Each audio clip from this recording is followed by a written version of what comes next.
இரவு ஆகுது. எல்லாரும் தூங்கிடுறாங்க. ஆனா, ஒரு அம்மா மட்டும் இன்னும் விழிச்சிட்ருக்காங்க. அவங்க கண்ணுல இருக்கும் கண்ணீர் யார்கிட்டயும் சொல்ல முடியாது.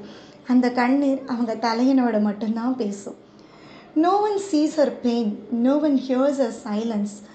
டே முழுக்க ஸ்ட்ராங்கா இருப்பாங்க.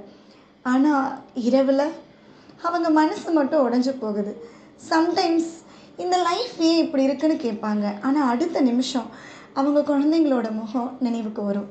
அதுவே அவங்களுக்கு ஸ்ட்ரென்த்தாக ஆகும். Not because she is happy, not because she can't give up, because her kids need her every single day. அந்த அமைதியான கண்ணீருக்கு ஒரு அர்த்தம் இருக்குது.